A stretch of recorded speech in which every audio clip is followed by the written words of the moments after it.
یہ مناجات الشاکرین بڑی اہم بات ہے جس سے شاید ہم غافل ہوں.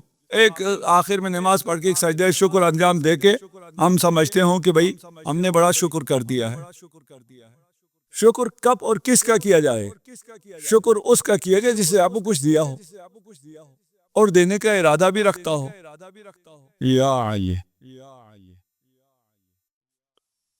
دیا ہو اور دینے کا ارادہ بھی رکھتا ہو.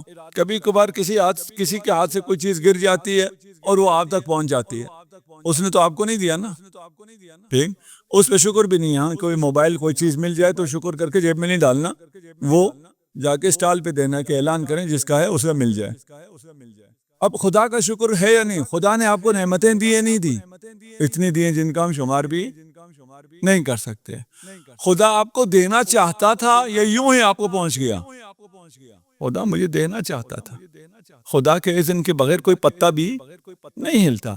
ان لاکھوں کروڑوں، یہ کروڑوں لاکھوں میں نہیں ہے، اربوں میں بھی نہیں ہے، لا تعداد نعمات جو آپ تک پہنچی ہیں وہ خدا نے آپ کے لیے ڈیزائن کی ہیں، آپ کے لیے خصوصی، ہر فرد کے لیے.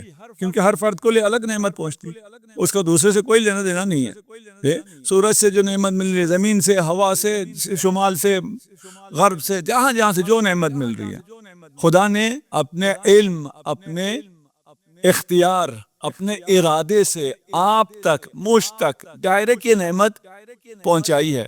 مجھ پر شکر بھی واجب ہے. ما اصابکم من حسنتی فمن اللہ، جو بھی اچھا آپ کو پہنچ رہا ہے وہ کیا ہے؟ اللہ کی طرف سے. بیدک الخیر، بیدک پہلے آیا ہے، یعنی خیر سارا کا سارا اللہ کے ہاتھ میں، اور اللہ کے ہاتھ سے آپ کو پہنچ رہا ہے. اگر انسان غافل ہو اور شکر ادا نہ کرے، اور یا شکر ادا کرے صرف کھانے پینے کی چیزوں پہ شکر ادا کرے، اولئک هم الغافلون. کون؟ ذرهم یأکلون یتمتعون ویلہیہم العمل سوف یعلمون. انہیں پتہ چل جائے گا کیا ہوگا. شکر نہ کریں، ابھی کھانے پینے پہ ہی شکر کرتے رہیں. یہ بھی غلط نہیں ہے، لیکن اگر صرف اس پر شکر کریں. اچھا، اب شکر کرنے کے لیے کیا کریں؟ آسان شکر، جسے میں نے پہلے کہا تھا، آسان شکر یہ ہے کہ جو نعمتیں ہمیں ڈائریکٹ پتہ چل رہی ہیں نا، ویسے ڈائریکٹ بہت سی نعمتیں آ رہی ہیں، جن نعمتوں کا ہمیں احساس ہو رہا ہے. مثلا ابھی ادھر سبیل لگی ہوئی ہے، اس سبیل پہ ہزاروں لوگ پانی پیتے ہوئے جا رہے ہیں. آپ شکر کرتے ہیں؟ نہیں کرتے. آپ کب کرتے ہیں؟ جب آپ کو ٹھنڈا گلاس ملتا ہے، دودھ کا شربت ملتا ہے، پھر آپ شکر کرتے ہیں. مطلب کیا ہوا؟ نعمت جب تک ہے تب تک انسان متوجہ نہیں ہوتا شکر کے لیے. شکر کب کرتا ہے؟ جب اس نعمت کو استعمال کرے، اس نعمت سے لذت لے. اللہ کی دی ہوئی نعمت سے، جوانوں سے کہہ رہا ہوں، خوب انجوائے کرو، خوب مزے لو، خوب فن کرو.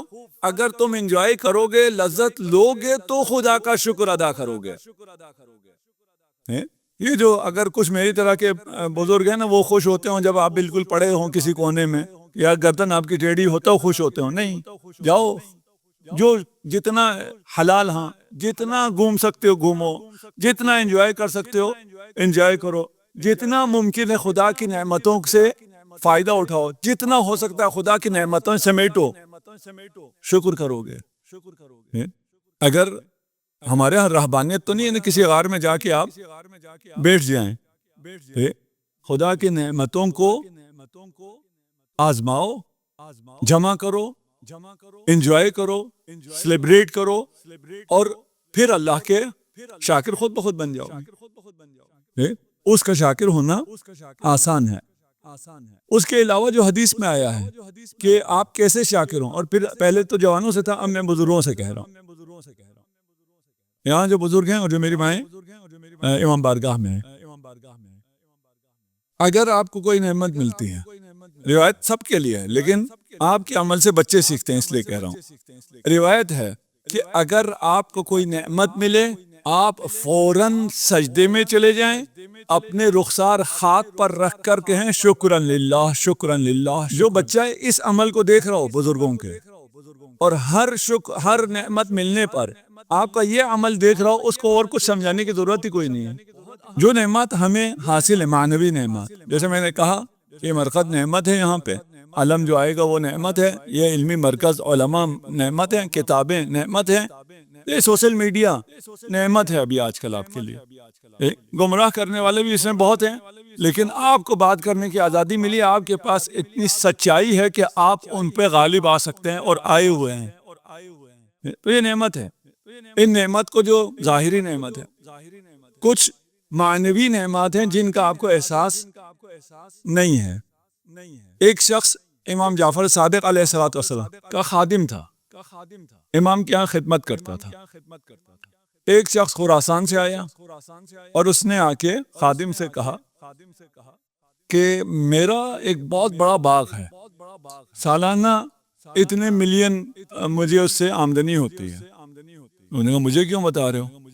کہ اس لیے بتا رہا ہوں کہ وہ باغ تم لے لو، وہاں جاؤ، میرا گھر بھی ہے بڑا سا باغ میں، وہ گھر بھی تمہارا، یہاں سے مولا سے آزاد بھی تمہیں کرا دیتا ہوں، تم آزاد بھی ہو گئے، گھر بھی مل گیا، باغ بھی تمہیں مل گیا، اتنی تمہاری انکم ہو جائے گی۔